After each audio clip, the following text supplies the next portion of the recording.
Alright. Just in case.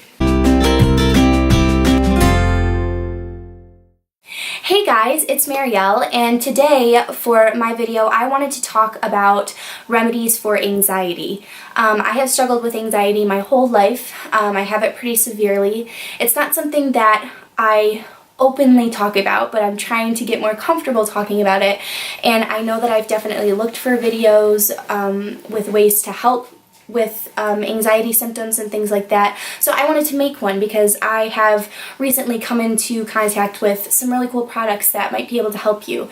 So the first product that I wanted to talk about is, I got this for Christmas and it looks like this, and what it does is you spin it, and this is literally all you do, but I guess scientists have proven that if you play with this thing and you fiddle with it, this would be good for somebody who maybe is not anxious but just likes to constantly be playing with something.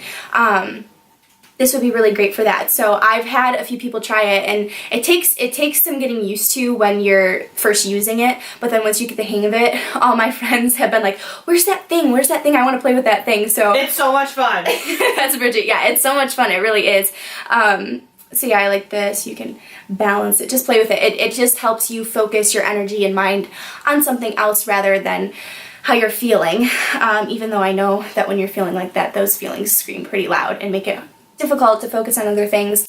The next thing that I want to talk about are essential oils.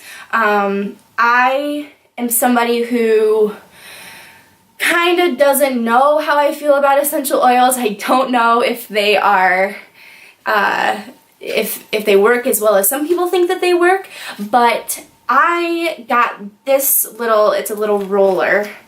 I got this at where did I get this? I got this at a flea market or something.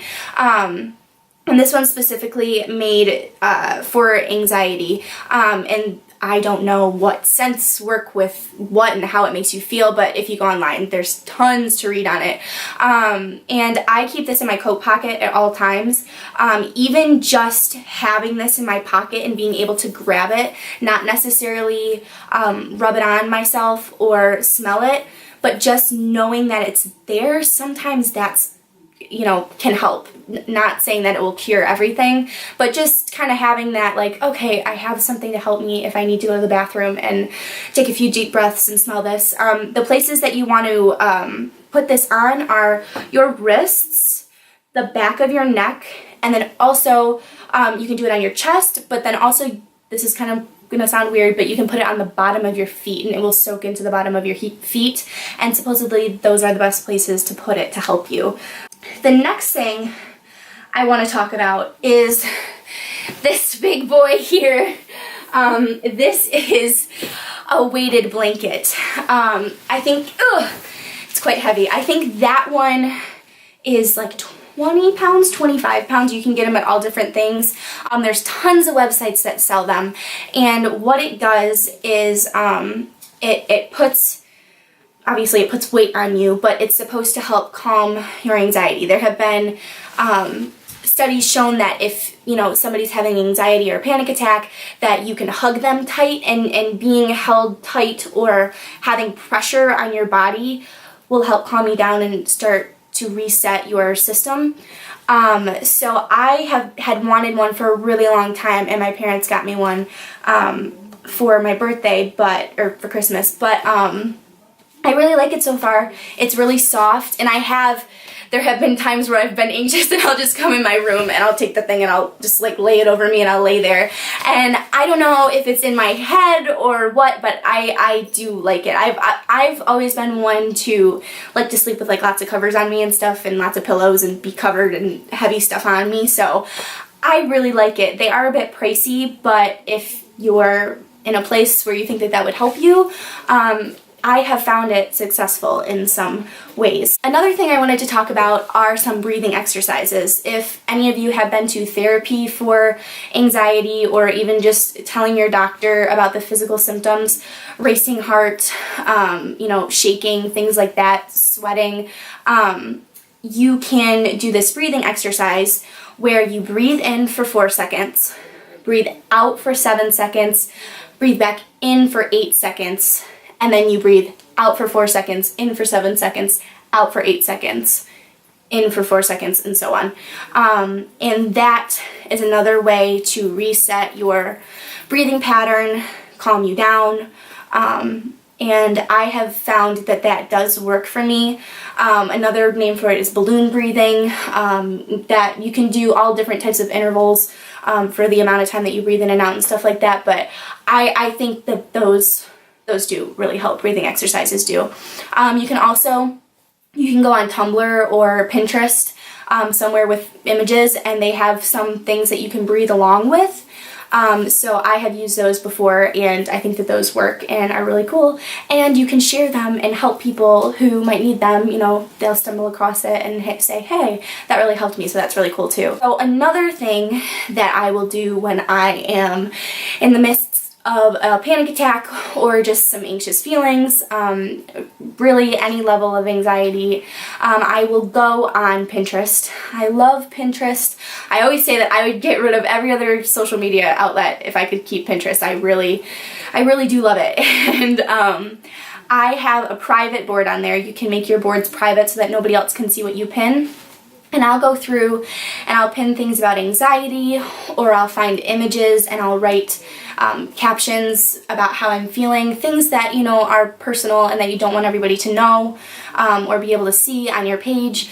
But just to, you know, when I'm anxious, sometimes I get really sad and I feel really hopeless, like it's never going to end. So finding things that you can relate to when it comes to that, and just having them and pinning them, and it just feels like somebody else understands when you run across something, you go, that's exactly how I'm feeling. That really helps me too. Another thing that can help on social media is Facebook groups. I'm a type 1 diabetic, and I joined a few years ago some Facebook groups for that, with thousands of people dealing with the same struggles. And when I was in a point in my life where my anxiety was really high and I just didn't know what else to do, I thought, hey, there's probably some Facebook groups that are private, obviously nobody can see, where there are people who are dealing with the same issues and you can talk to them. And I've made quite a few friends on those, and it's really cool, and that's another way just not to feel alone.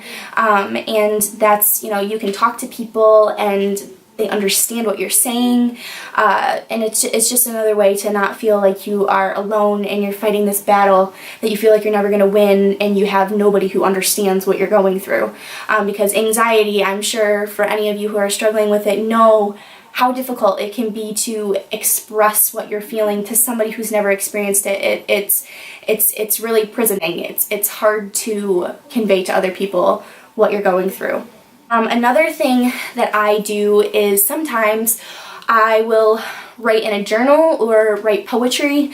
I don't think anybody really knows that I write poetry because I don't share. Bridget's looking at me like, what? I don't share my poetry, but when, for some reason, writing something down about how I'm feeling and making it rhyme really does something with me. It makes me feel good, and sometimes they get pretty dark, and you know, I have them hidden deep on my computer. I wouldn't want anybody to find them, but that helps me too. Another thing that you can do is just be honest with yourself and confront your feelings.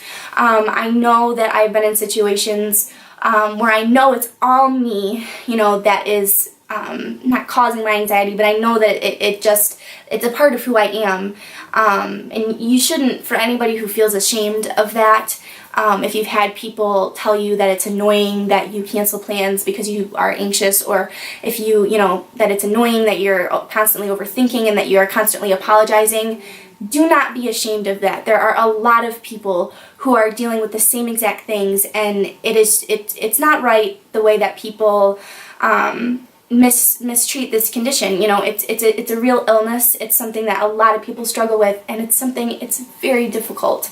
So, you know, if you are somebody with anxiety, or you're somebody who loves somebody with anxiety and you're trying to help them, you know, just be patient with them, check in with them, make sure that, you know, they're good.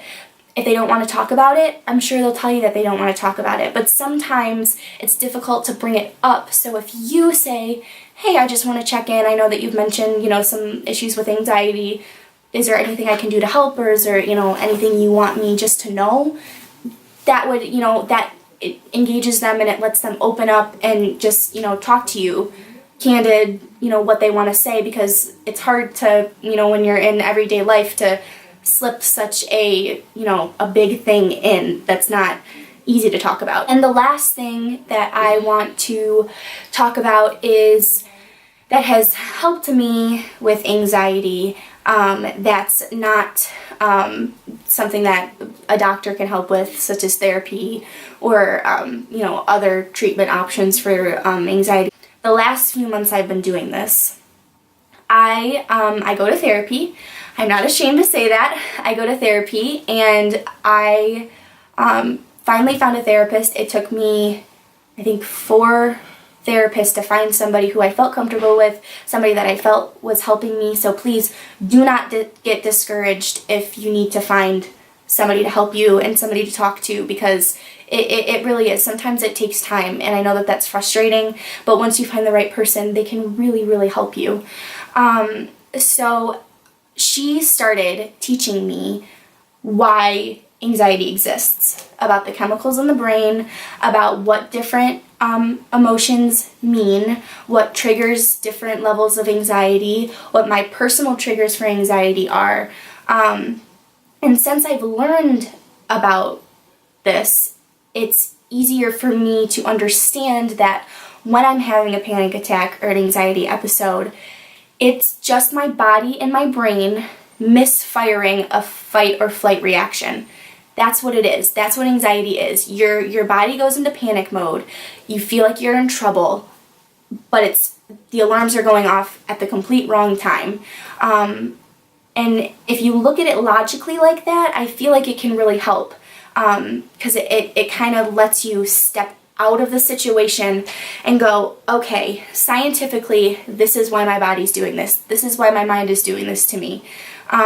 And I've found that looking at it logically like that, it makes me feel more in control, because when you're having an anxiety attack, you feel like you are in control of nothing. So being able to be like, hey, no, I know why this is happening. I know what triggered this. I know why my body's doing this. Sometimes you don't know all the puzzle pieces. You don't know how it all goes together. But sometimes if you can figure out a few, that helps too. Obviously, if you're dealing with this, my life has changed for the better. You know, my anxiety has not gone away by any means after meeting with doctors, but it has changed. And you know, it's not gonna ever go away completely.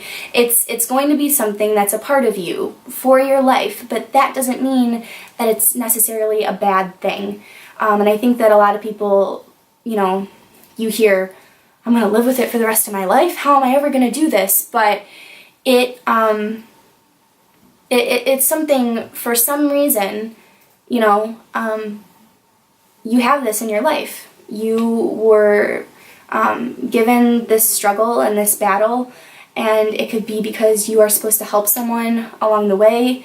It could be so that you're more compassionate with people, so that you're more understanding of other people's struggles. There are so many reasons. So just kind of embrace it. You know, I know that it's really hard. That's probably not what you want to hear, but you know, it's not always a bad thing. Which sounds really crazy, but I'm deep into my journey, my healing journey, so I can kind of reflect and look back and go, okay, this isn't the worst thing in the world, even though when you're having it, it feels like it really is the worst thing in the entire world. So those are some anxiety remedies, some things to help you through your uphill battle with anxiety, and I hope that this helped somebody. If you want me to do any more videos talking about this, you know, just let me know in the comments below. If this helped you, like it, share it with anybody that you think it would help. If I can help one person, that would mean the world to me, and I just really hope that me sharing these tips and tricks with you helped you in some way. So, bye!